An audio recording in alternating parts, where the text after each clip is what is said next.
वार्षिक जैवविविधता अहवाल 2024 कोणत्या दोन संस्थांनी प्रकाशित केला?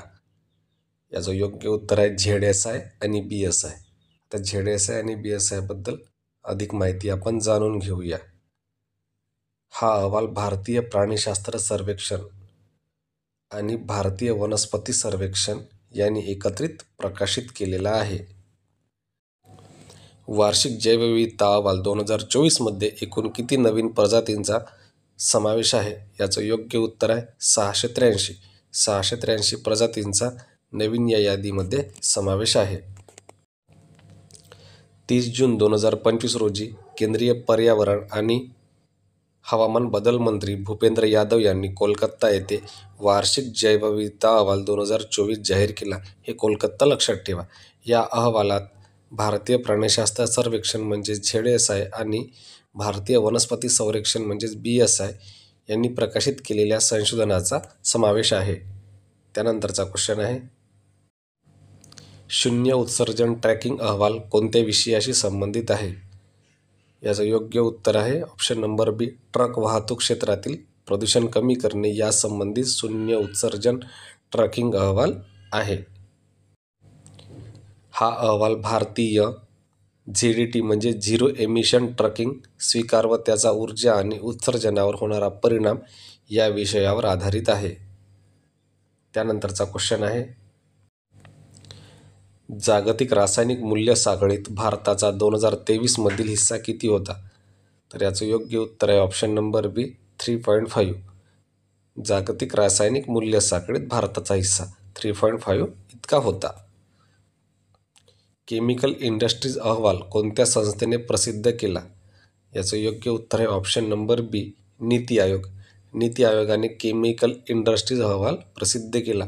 आपल्याला वाटू शकते की पर्यावरण मंत्रालयाने केला आहे, केमिकलवरून, पण नाही, हे नीती आयोगाने केलं आहे. भारतीयांना सर्वाधिक रेमिटन्स कोणत्या देशातून प्राप्त होते? आता रेमिटन्स म्हणजे काय? जे भारतीय लोक जे विदेशामध्ये काम करायला जातात आणि त्यातून जो पैसा प्राप्त होतो त्याला आपण रेमिटन्स असे म्हणतो. तर हा असा पैसा कुठून प्राप्त होतो भारतीयांना? अमेरिका, UK आणि गल्फ कंट्री. हे गल्फ कंट्री म्हणजेच काय, ज्या सौदी अरेबिया वगैरे, इराण, इराक नाही का, हे देश. ठीक आहे, याचं योग्य उत्तर आहे बी. ठीक आहे, स्पष्टीकरण, भारतात येणाऱ्या एकूण रेमिटन्सपैकी सुमारे 45% अमेरिका, UK आणि गल्फ देशांमध्ये येत असतो. म्हणजे टोटल 100%पैकी फक्त 3च जे अमेरिका, UK आणि गल्फ कंट्रीज आहे याच्यामधून 45% रेमिटन्स येते आणि उरलेला 55% रेमिटन्स हा उर्वरित देशांमधून येत असतो. राजकारणातील महिला 2025 अहवालानुसार भारतातील मंत्रिमंडळात महिलांचे प्रमाण किती आहे? तर भारतातील मंत्रिमंडळात महिलांचे प्रमाण आहे 9.7%. 9.7% महिलावरती प्रश्न येतो, लक्षात ठेवा, 9.7%. स्टेट ऑफ वर्ल्ड पॉप्युलेशन अहवाल 2025 नुसार भारताची लोकसंख्या वार्षिक किती कोटींनी वाढते? तर याचे योग्य उत्तर आहे 46 कोटी. स्टेट ऑफ वर्ल्ड पॉप्युलेशन 2025 म्हणजे UNFPA चा अहवाल आहे, नुसार भारताची लोकसंख्या दरवर्षी सुमारे 46 कोटी लोकांनी वाढते. भारताची लोकसंख्या वाढीचा दर मागील दशकात कमी झाला असला तरी एकूण संख्येने भारत जगातील सर्वाधिक लोकसंख्या असलेला देश आहे.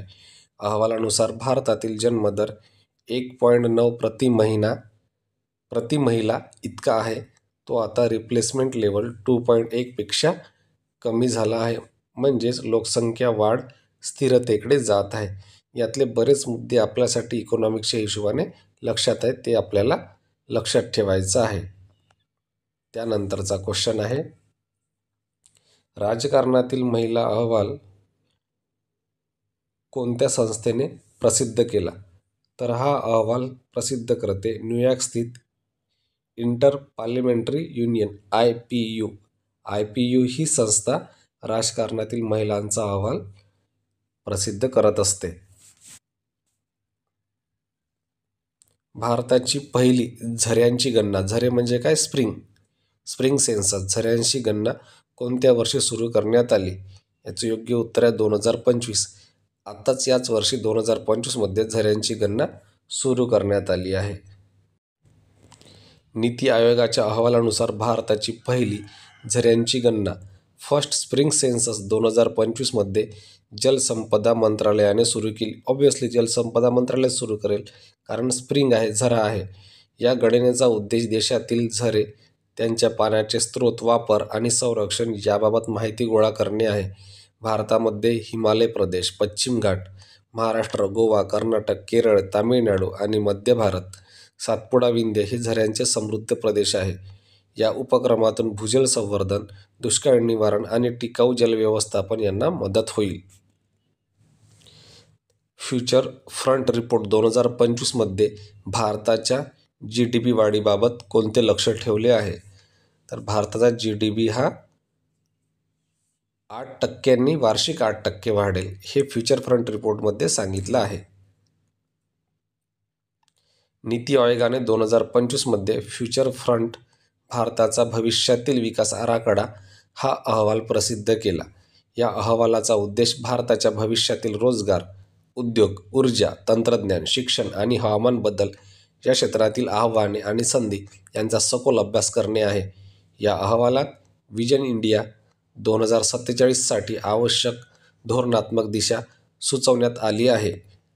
त्यानंतरचा क्वेश्चन आहे, अहवालानुसार भारताने 2047पर्यंत विकसित राष्ट्र बनवण्यासाठी सरासरी 8% GDP वाढ दर कायम ठेवणे आवश्यक आहे. यासाठी स्टार्टअप्स, डिजिटल इनोव्हेशन आणि हरित तंत्रज्ञानात गुंतवणूक वाढवणे गरजेचे असल्याचे नीती आयोगाने नमूद केले आहे. झिरो डोज हा शब्द कोणत्या संदर्भात वापरला जातो? याचं योग्य उत्तर आहे, एकही लशीचा डोस न मिळालेल्या मुलांसाठी झिरो डोज हा शब्द वापरला जातो.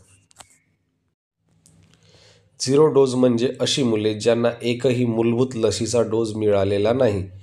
WHO वर्ल्ड हेल्थ ऑर्गनायझेशननुसार या मुलांचा आरोग्य जोखीम अत्यंत जास्त असते आणि ती मुलं संसर्गजन्य आजारांना सहज बळी पडतात.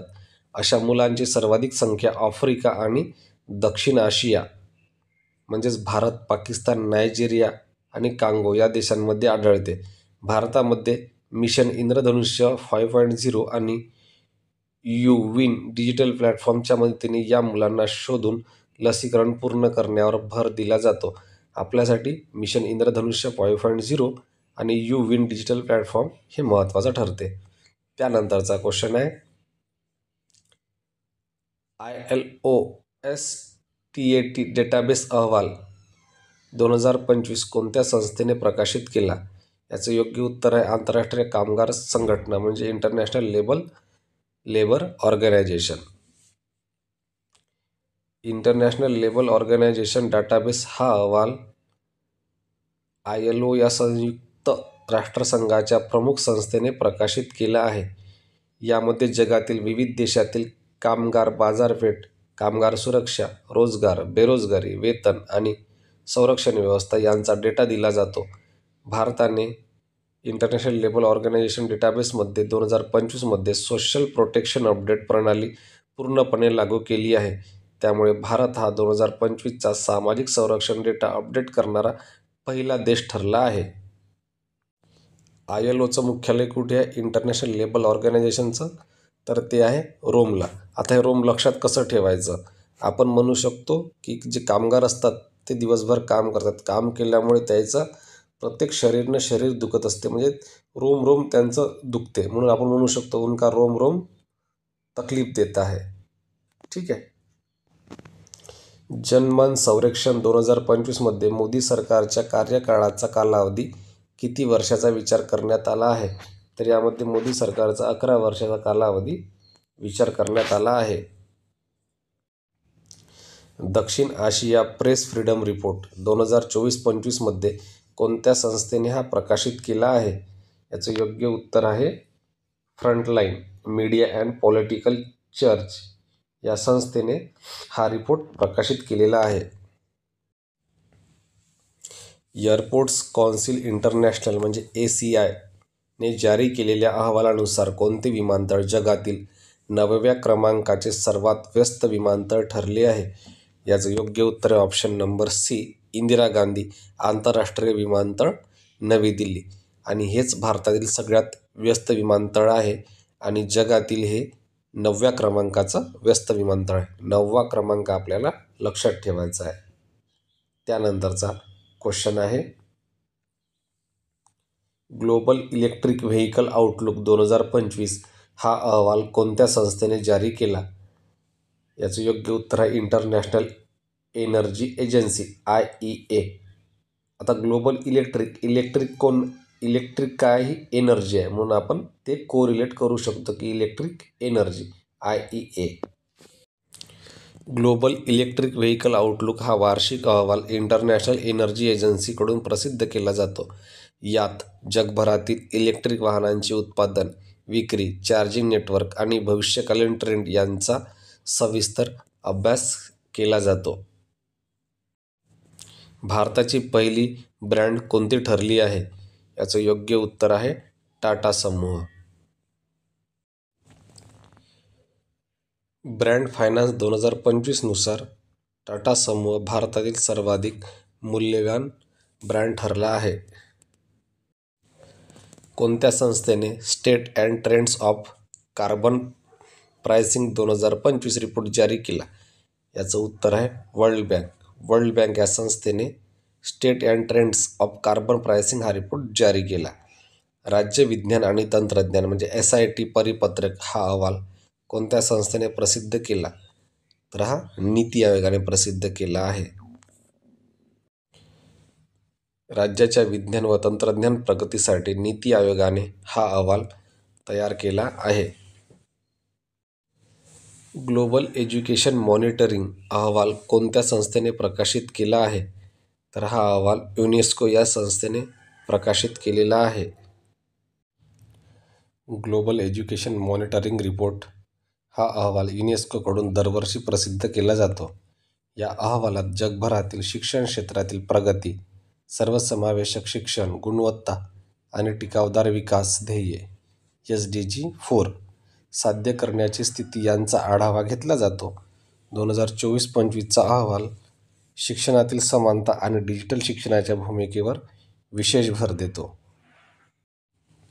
कोणत्या संस्थेने ग्लोबल ड्रॉट आउटलुक 2025 अहवाल जारी केला आहे? याचं योग्य उत्तर आहे OECD या संस्थेने ग्लोबल ड्रॉट आउटलुक हा अहवाल जारी केला आहे. स्पेशल 301 अहवाल कोणत्या संस्थेने प्रकाशित केला आहे? याचं योग्य उत्तर आहे USTR या संस्थेने स्पेशल 301 अहवाला प्रसिद्ध केला आहे. जागतिक सामाजिक अहवाल 2025 कोण्या संस्थेने प्रकाशित केला? तर अंदेसा UNDESA या संस्थेने जागतिक सामाजिक अहवाल हा प्रसिद्ध केला आहे. विकसनशील आशिया आणि पॅसिफिकमधील ऊर्जा संक्रमण तयार मूल्यांकन म्हणजे ITRA हा अहवाल कोणत्या संस्थेने तयार केला? तर ADB म्हणजेच एशियन डेव्हलपमेंट बँक आणि WEF या संस्थेने हा अहवाल प्रकाशित केलेला आहे. आंतरराष्ट्रीय ऊर्जा संस्थेच्या म्हणजे IEA अहवालानुसार गेल्या 5 वर्षात भारत जागतिक स्तरावर वीज निर्मिती क्षमतेत वाढ करणारा देश म्हणून कोणत्या क्रमांकावर आहे? तर याचं योग्य उत्तर आहे तिसऱ्या क्रमांकावर भारताचा नंबर आहे. आंतरराष्ट्रीय ऊर्जा संस्था इंटरनॅशनल एनर्जी एजन्सी ने जारी केलेल्या ताज्या अहवालानुसार गेल्या 5 वर्षात भारताने ऊर्जा उत्पादन क्षेत्रात उल्लेखनीय प्रगती केली आहे. भारत हा वीज निर्मिती क्षमतेत वाढ करणाऱ्या देशांमध्ये 3ऱ्या क्रमांकावर आला आहे. पहिल्या 2 क्रमांकावर पहिला चीन आणि 2 नंबरला अमेरिका आणि 3रा भारत. नमुना नोंदणी प्रणाली SRS अहवाल 2025 कोणत्या संस्थेने जारी केला? याचं योग्य उत्तर आहे option number B registrar general of India या संस्थेने हा अहवाल प्रकाशित केलेला आहे. 2025 अहवालानुसार पहिल्या 3 देशांचे क्रमांक अमेरिका, चीन आणि भारत. या अहवालानुसार जगातील जवळपास 49.8 म्हणजे जवळपास 50% युनिकॉर्न कंपन्या फक्त अमेरिकेतच आहे. सान फ्रान्सिस्को हे शहर सर्वाधिक म्हणजे 199 युनिकॉर्न्स असलेले शहर ठरले असून ते unicorn capital of the world म्हणून ओळखले जाते. जर प्रश्न आला unicorn capital of the world तर त्याचं उत्तर आहे सन फ्रान्सिस्को. भारतातील प्रमुख युनिकॉर्न शहर म्हणजे बेंगळूर, मुंबई आणि गुरुग्राम. हे 3 शहर लक्षात ठेवायचे आहे. बेंगलोर, मुंबई आणि गुरुग्राम. 2021 देशाचा एकूण प्रजनन दर म्हणजे टोटल फर्टिलिटी रेट TFR किती आहे? तर 2.0 म्हणजे 2%. हा लक्षात ठेवायचा आहे. SRS अहवाल 2025 नुसार भारताचा TFR 2.0 2021 असा आहे. म्हणजेच देशातील प्रत्येक स्त्री सरासरी 2 मुलाला जन्माला घालते. हे स्थिर लोकसंख्या दर रिप्लेसमेंट लेवलच्या जवळचे आहे. TFR कमी होत आहे म्हणजे लोकसंख्या वाढीचा दर स्थिर होत चालला आहे. वृद्ध लोकसंख्या वाढत आहे त्यामुळे भारत एजिंग पॉप्युलेशन टप्प्याकडे चालला आहे. महिलांच्या विवाहाचे सरासरी वय वाढत आहे. हे शिक्षण आणि आर्थिक प्रगतीचे सूचक आहे. SRS अहवालानुसार महिलांच्या पहिल्या विवाहाचे सरासरी वय 1990 19.3 वर्ष होते तर 2021 ते किती झाले? आता 2021 वाढून ते 22.5 वर्ष झाले आहे. म्हणजे वय वाढलेले आहे. भारतामध्ये सर्वाधिक प्रजनन दर कोणत्या राज्यात आहे? याचं योग्य उत्तर आहे बिहार. 60 वर्षावरील वृद्ध लोकसंख्या 1971 6% होती. ती 2021 किती झाली आहे? तर ती 6%वरून 9% झाली आहे. 60 वर्षावरील वृद्ध लोकसंख्या. जगात बोलल्या जाणाऱ्या भाषांमध्ये हिंदी कोणत्या क्रमांकाची आहे? तर जगात बोलल्या जाणाऱ्या भाषांमध्ये हिंदी ही 3ऱ्या क्रमांकाची आहे. हिंदी ही जगातील 3री सर्वाधिक बोलली जाणारी भाषा आहे. बोलणाऱ्यांची संख्या सुमारे 609 दशलक्ष आहे. देशातील 0 ते 14 वयोगटातील लोकसंख्येचे प्रमाण 1971 41.2% होते.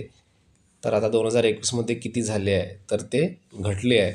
24.8% झाले आहे. 41%वरून 24% झाली आहे. म्हणजे छोट्या मुलांची संख्या ही टक्केवारी घटलेली आहे. भारताचा गिनी गुणांक, गिनी निर्देशांक, इथे जिनी झाला आहे, ते गिनी निर्देशांक असा आहे. 2022-23 किती आहे? तर तो 25.5 आहे. गिनी इंडेक्स भारताचा 25.5 आहे. आता गिनी इंडेक्स म्हणजे काय? प्रकाशित करणारी संस्था कोणती आहे? जागतिक बँक म्हणजे वर्ल्ड बँक ही गिनी गुणांक हा प्रकाशित करते. भारताचा गिनी निर्देशांक आहे 25.5. याचा अर्थ भारतात आर्थिक असमानता मध्यम पातळीवर आहे. गिनी निर्देशांकानुसार सर्वाधिक समानता असलेला देश कोणता आहे? तर याचं उत्तर आहे स्लोवाक प्रजासत्ताक. हे सर्वाधिक समानता असलेला देश आहे. 2025 जगातील सर्वाधिक बोलली जाणारी भाषा कोणती असेल? तर ती इंग्रजी ही भाषा आहे.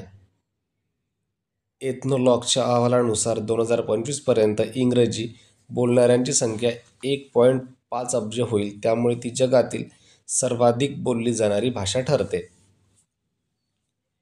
क्रमांकानुसार बोलणाऱ्यांची संख्या भारतामधील हिंदी ही सर्वाधिक बोलली जाणारी भाषा आहे. हिंदीनंतर बंगालीचा नंबर लागतो, त्यानंतर उर्दू, मराठी आणि त्याच्यानंतर तेलुगू म्हणजे मराठी भाषा ही 4थ्या नंबरवर नंबर लागतो. जगातील सगळ्याधिक बोलल्या जाणाऱ्या भाषा सगळ्यात आधी इंग्रजी, त्याच्यानंतर चीनी भाषा, त्याच्यानंतर 3rd नंबरला हिंदी, 4 नंबरला स्पॅनिश, अशा या एकूण भाषा आहे.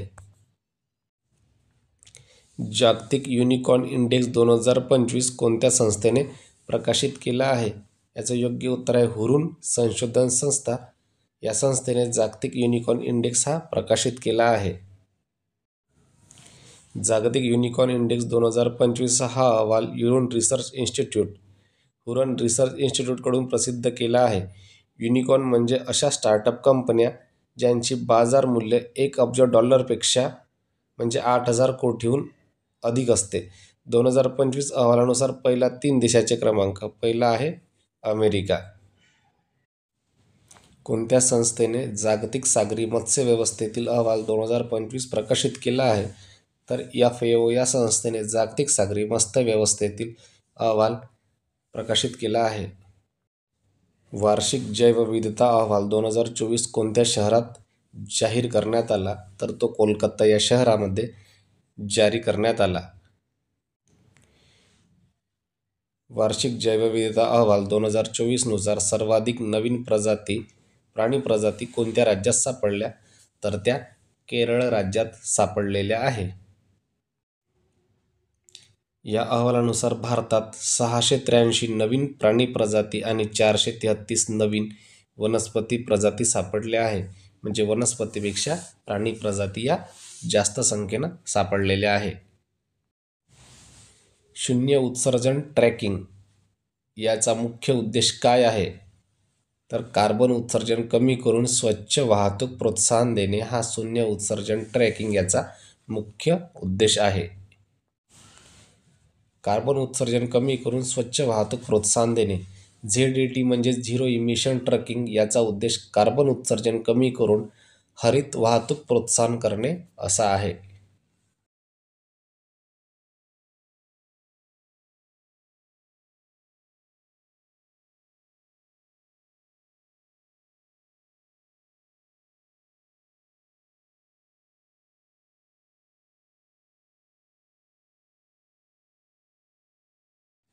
शून्य डोस अहवाल 2025 कोणत्या संस्थेने प्रसिद्ध केला? याचं योग्य उत्तर आहे वर्ल्ड हेल्थ ऑर्गनायझेशन या संस्थेने शून्य डोस अहवाल प्रसिद्ध केला आहे. शून्य उत्सर्जन ट्रॅकिंग अहवाल कोणत्या संस्थेने प्रसिद्ध केला? तर हा प्रधान वैधानिक सल्लागार कार्यालयानं शून्य उत्सर्जन ट्रॅकिंग अहवाल प्रसिद्ध केला आहे. आपल्याला वाटू शकते की हा पर्यावरण मंत्रालयाने केला असेल, पण नाही, लक्षात ठेवा प्रधान वैज्ञानिक सल्लागार कार्यालय. विकसित भारत का अमृतकाल हा अहवाल कोणत्या मंत्रालयाने प्रसिद्ध केला? तर याचं उत्तर आहे पंचायती राज मंत्रालय यांनी विकसित भारत का अमृतकाल हा अहवाल प्रसिद्ध केला आहे. पंतप्रधान नरेंद्र मोदी यांच्या नेतृत्वाखालील केंद्रीय पंचायती राज मंत्रालयाने विकसित भारत का अमृतकाल सेवा, सुशासन, गरीब कल्याण के 11 साल हा सर्वकष अहवाल प्रसिद्ध केला. या अहवालात 2014 ते 2025 दरम्यान भारतात झालेल्या ग्रामीण विकास, पायाभूत सुविधा, डिजिटल सेवा आणि ग्रामपंचायत स्तरावरील सुधारणा यांचे वर्णन केले आहे. अमृतकाल ही संकल्पना म्हणजेच भारताला 2047 पर्यंत विकसित राष्ट्र बनवण्याचा कालखंड. या अहवालानुसार त्या दिशेने झालेल्या प्रगतीचे सविस्तर चित्र दिले आहे. 16व्या जनगणनेत खालीलपैकी कोणत्या 2 बाबींची नोंद होणार आहे? याचं योग्य उत्तर आहे लोकसंख्या आणि जातीची नोंद ही 16व्या जनगणनेमध्ये होणार आहे. 16व्या जनगणनेच्या प्रक्रियेत लोकसंख्याबरोबरच जातींचीही नोंद होणार आहे. ही जनगणना स्वातंत्र्यानंतरची 8वी जनगणना असून केंद्रीय गृह मंत्रालयाद्वारे केली जाते. साधा प्रश्न जर विचारला की जनगणना कोणत्या मंत्रालयाद्वारे केली जाते, तर ती केंद्रीय गृह मंत्रालयाद्वारे केली जाते. जागतिक प्रेस स्वातंत्र्य निर्देशांक 2025 संदर्भात खालील विधानांचा विचार करा. हा निर्देशांक रिपोर्ट्स विदाऊट बॉर्डर्स या संस्थेद्वारे 2 मे 2025 रोजी जारी करण्यात आला. या निर्देशांकात 180 देशांचे मूल्यांकन करण्यात आले आहे आणि भारत हा 151वा आहे. ऑप्शन 3 आहे 2024 मध्ये भारताचा क्रमांक 159वा होता, त्यामुळे भारताच्या क्रमवारीत सुधारणा झाली आहे. पहिले 3 देश नॉर्वे, एस्टोनिया आणि नेदरलँड्स आहेत. वरीलपैकी कोणती विधाने अचूक आहेत? तर सर्वच्या सर्व हे विधाने अचूक आहेत. या निर्देशांकात इरिट्रिया 180वा हा सर्वात शेवटचा देश ठरला आहे आणि शेवटच्या 5 देशांमध्ये चीन, इराण यांचाही समावेश आहे. तर शेवटचा देश लक्षात ठेवणं महत्त्वाचा इरिट्रिया आणि आपल्या जवळचा चीन आहे, त्याच्यामुळे तोही देश आपल्याला लक्षात ठेवणं महत्त्वाचं आहे. कामगार श्रेणी निर्देशांक 2.0 मध्ये सर्वोत्तम कामगिरी करणाऱ्या चंदीगड या एकमेव राज्य केंद्रशासित प्रदेशाला कोणत्या श्रेणीत स्थान मिळाले आहे? तर याचं उत्तर आहे ऑप्शन सी प्रचेष्ट 1 या क्रमवारीत स्थान मिळाले आहे. चंदीगडला 719 गुणांसह प्रचेष्ट 1 701 ते 760 गुण श्रेणीमध्ये स्थान मिळाले. हा निर्देशांक केंद्रीय शिक्षण मंत्रालयाद्वारे जाहीर होत असतो. QS जागतिक विद्यापीठ क्रमवारी 2026 नुसार कोणत्या देशातून नवीन प्रवेश करण्याची सर्वाधिक संख्या आहे? तर याचं योग्य उत्तर आहे भारत. यावर्षी कोणत्याही देशातून नवीन प्रवेश करण्याची सर्वाधिक संख्या भारताच्या विद्यार्थ्यांची आहे. QS क्रमवारीतील पहिले 3 भारतीय विद्यापीठ IIT दिल्ली, IIT मुंबई आणि IIT मद्रास, म्हणजेच दिल्ली, मुंबई, मद्रास असा क्रम आहे. 16वी जनगणना 2026-27च्या पहिल्या टप्प्याची सुरुवात कोणत्या दिनांकापासून होणार आहे? याचं उत्तर आहे 1 ऑक्टोबर 2026 पासून जनगणनेला सुरुवात होणार आहे. 1 ऑक्टोबर 2026. जनगणनेचा पहिला टप्पा जम्मू काश्मीर, लडाख, हिमाचल प्रदेश, उत्तराखंड 1 ऑक्टोबर 2026 पासून सुरू होईल. दुसरा टप्पा उर्वरित देश 1 मार्च 2027 पासून सुरू होईल. ही स्वातंत्र्यानंतरची 8वी जनगणना असणार आहे.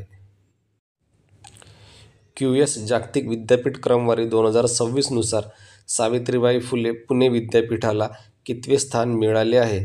याचं योग्य उत्तर आहे 566वे स्थान मिळाले आहे. सावित्रीबाई फुले पुणे विद्यापीठाला 566वे स्थान मिळाले आहे. पहिली भारतीय संस्था IIT दिल्ली, हिचं स्थान आहे 123वं.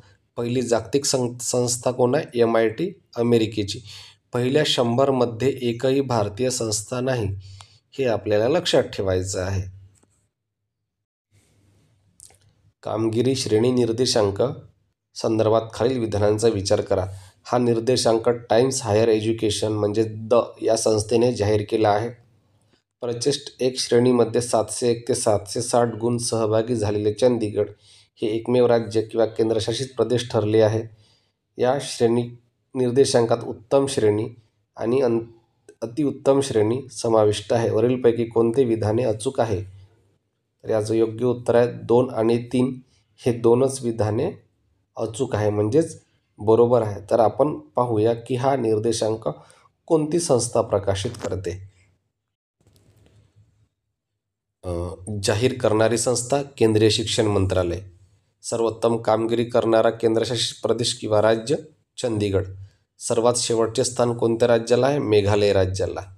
चंदीगडला किती गुण आहेत? 719. एकूण मापदंड किती आहे? 6. विद्यापीठ प्रभाव क्रमवारी 2025 युनिव्हर्सिटी इम्पॅक्ट रँकिंग 2025 संदर्भात खालील विधानांचा विचार करा. ही क्रमवारी टाइम्स हायर एज्युकेशन या संस्थेने 18 जून 2025 रोजी जाहीर केली. या क्रमवारीतील पहिले स्थान वेस्टर्न सिडनी विद्यापीठाने पटकावले आहे.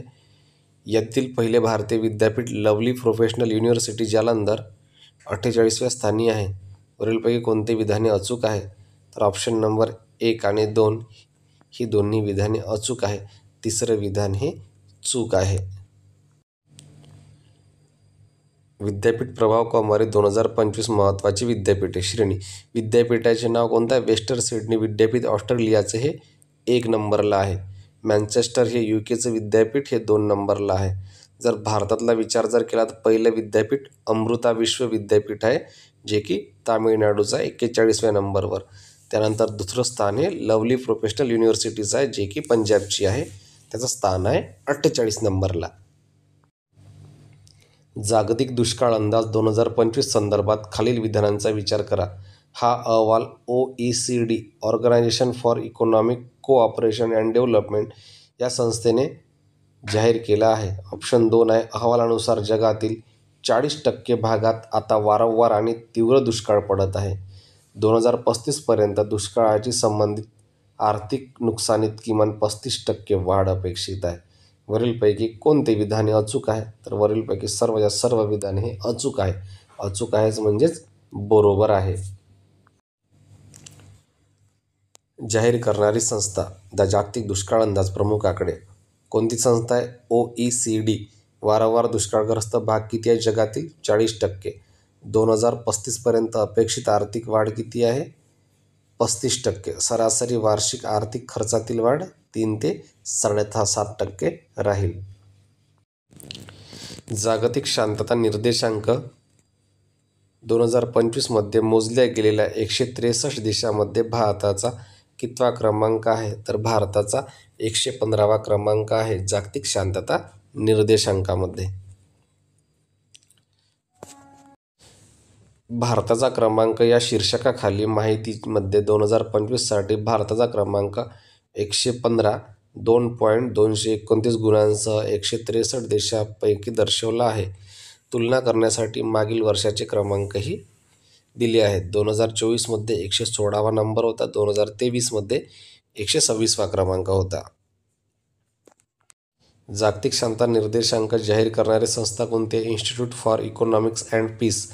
प्रकाशन सुरू कधी झालं? 2007 पासून हा निर्देशांक जारी केला जातो. जागतिक शांतता निर्देशांक 2007 पासून. भारताची कामगिरी पाहूया. 2025मध्ये भारताचा क्रमांक आहे 115. मागच्या वर्षी 116 होतं. 2023मध्ये 126, 2020मध्ये 139, 2019मध्ये 141. तर आता आपल्याला 25चा आणि 24चं लक्षात ठेवूया आपण. आताचा तो 115 आणि याच्या आधीचा 116. सर्वात शांत 5 देश कोणते आहे? आईसलँड, त्यानंतर आयर्लंड, न्यूझीलंड, ऑस्ट्रिया आणि स्वित्झर्लंड. आईसलँड आणि आयर्लंड दोन्ही AA वरून चालू होणारे आहे. ठीक आहे, लक्षात ठेवावं लागेल आपल्याला. आईसलँड आणि आयर्लंड हे सर्वात शांत देश आहेत. शेजारील देशांचे क्रमांक भारताच्या. भूतानचा नंबर आहे 21वा, नेपाळचा 76, श्रीलंकेचा 97, चीन 98, बांगलादेश 123, पाकिस्तान 144, म्यानमार 153 आणि अफगाणिस्तान 158. आणि भारत किती आहे? 115. जगातील अशांत देश. आधी आपण शांत देश पाहिले आहे, आता आपण अशांत देश पाहूया. सगळ्यात अशांत देश कोणता आहे? हा रशिया देश ठरला आहे. त्यानंतर युक्रेन, कारण या देशांमध्ये युद्ध झाले होते म्हणून 1 नंबरला रशिया, 2 नंबरला युक्रेन आणि 3 नंबरला सुदान हे देश आहेत.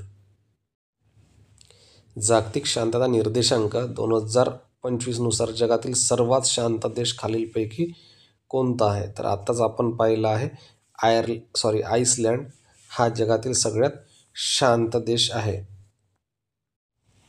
स्वच्छ सर्वेक्षण 2024-25मध्ये 10 लाखापेक्षा जास्त लोकसंख्या असलेल्या श्रेणीत देशातील पहिले स्थान कोणत्या शहराने मिळवले? स्वच्छ सर्वेक्षण 2025. तर याचं योग्य उत्तर आहे इंदूर.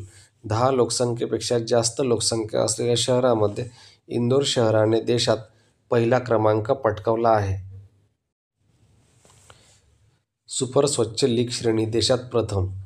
सुपर स्वच्छ लीगमध्ये 10 लाखापेक्षा जास्त इंदूर आहे. त्याच्यानंतर 3 ते 10 लाख लोकसंख्येच्या याच्यामध्ये नोएडा प्रथम आहे. 50,000 ते 3 लाख लोकसंख्येमध्ये दिल्ली प्रथम आहे.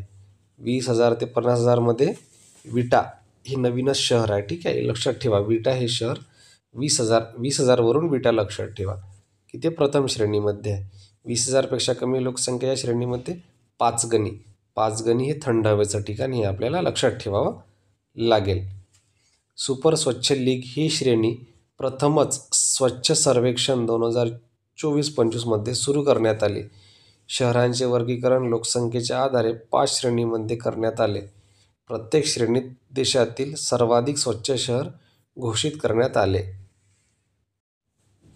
स्वच्छ सर्वेक्षण 2024-25चे पुरस्कार कोणाच्या हस्ते प्रदान करण्यात आले?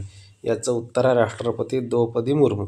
17 जुलै 2025 रोजी राष्ट्रपती द्रौपदी मुर्मू यांच्या हस्ते स्वच्छ सर्वेक्षण 2024-25चे विजेते सन्मानित करण्यात आले. स्वच्छ सर्वेक्षण बद्दल थोडी माहिती जाणून घेऊ. पुरस्कार वितरण कधी झालं? 17 जुलै 2025. आवृत्ती कितवी होती? ही 9वी आवृत्ती होती. पुरस्कार प्रदान करता कोण? राष्ट्रपती. आणि सुरुवात कधी झाली? 2016. स्वच्छ भारत मिशन शहरी अंतर्गत या स्वच्छ सर्वेक्षण अहवालाची सुरुवात झाली. मंत्रालय कोणतं आहे? गृहनिर्माण आणि नागरी व्यवहार मंत्रालय. अंमलबजावणी संस्था कोणत्या? भारतीय गुणवत्ता परिषद. नवीन श्रेणी कोणती ॲड केली आहे? सुपर स्वच्छ लीग ही पहिल्यांदाच ॲड केली आहे. श्रेणीकरणाचे निकष काय? शहरांच्या लोकसंख्येच्या आधारे 5 श्रेणीमध्ये वर्गीकरण.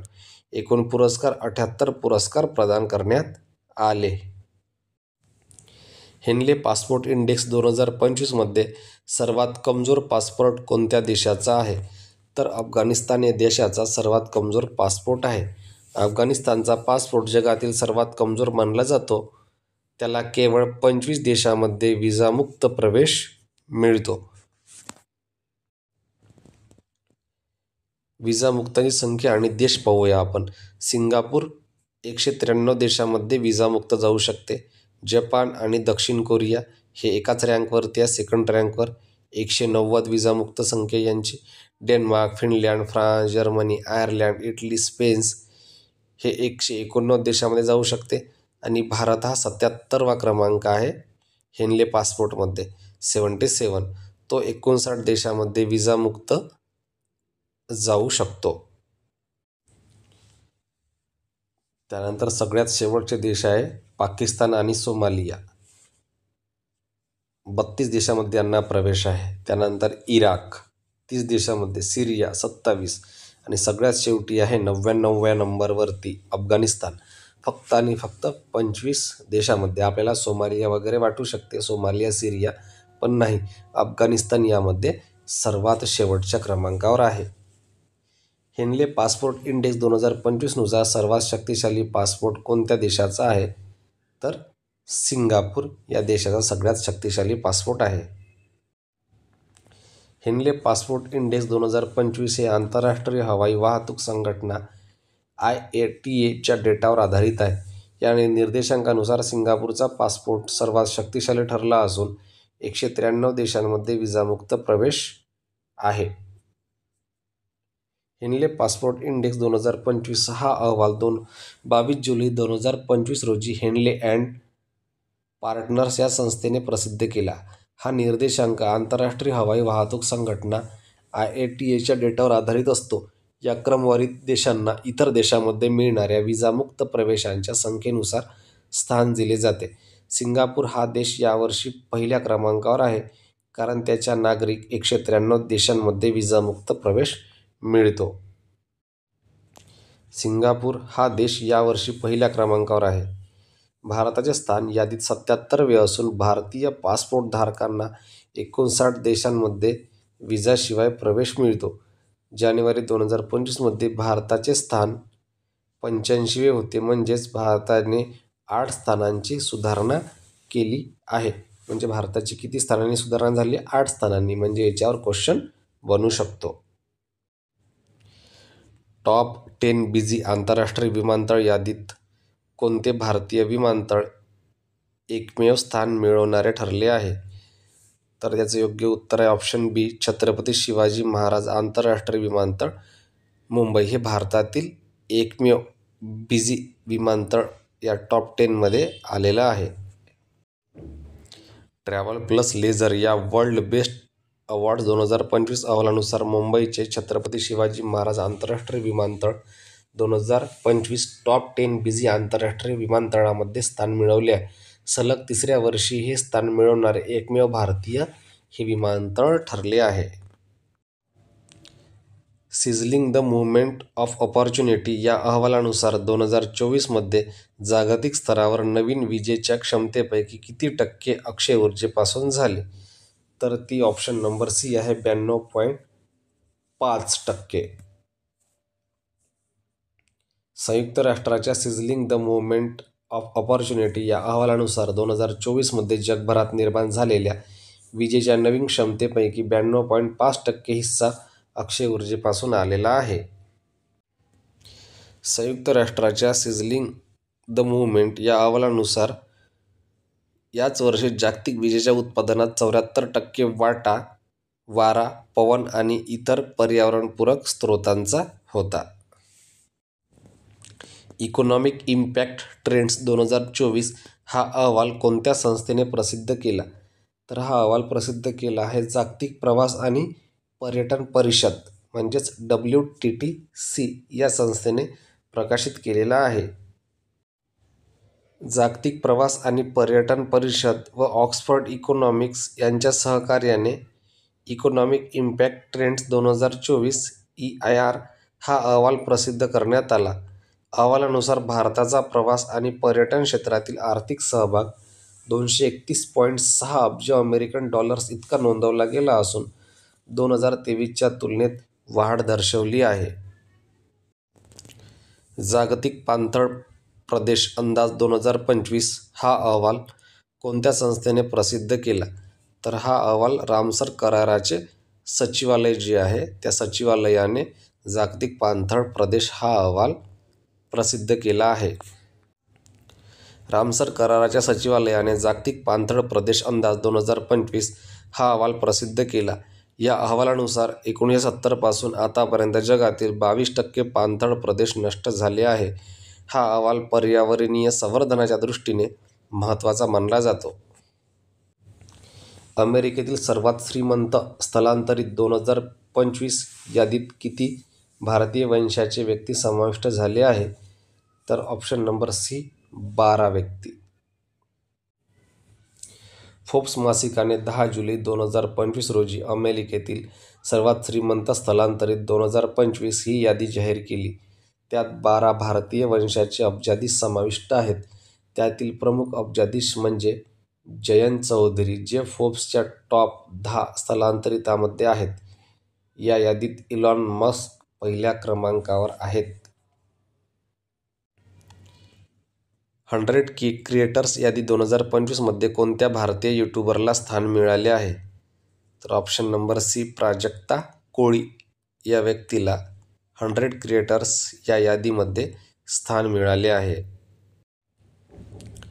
टाइम मासिकाच्या 100 क्रिएटर्स यादी 2025 मध्ये भारतीय यूट्यूबर प्राजक्ता कोळी हिला स्थान मिळाले आहे.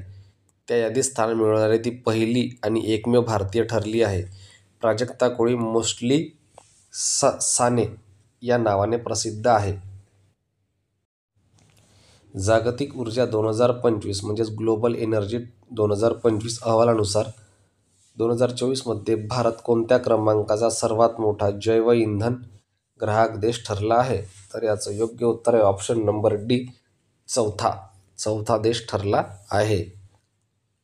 द एनर्जी इन्स्टिट्यूट प्रकाशित जागतिक ऊर्जा 2025 अहवालानुसार भारताने सलग दुसऱ्या वर्षी चीनला मागे टाकत जगातील चौथ्या क्रमांकाचा सर्वात मोठा जैव इंधन ग्राहक देश म्हणून स्थान मिळवले आहे.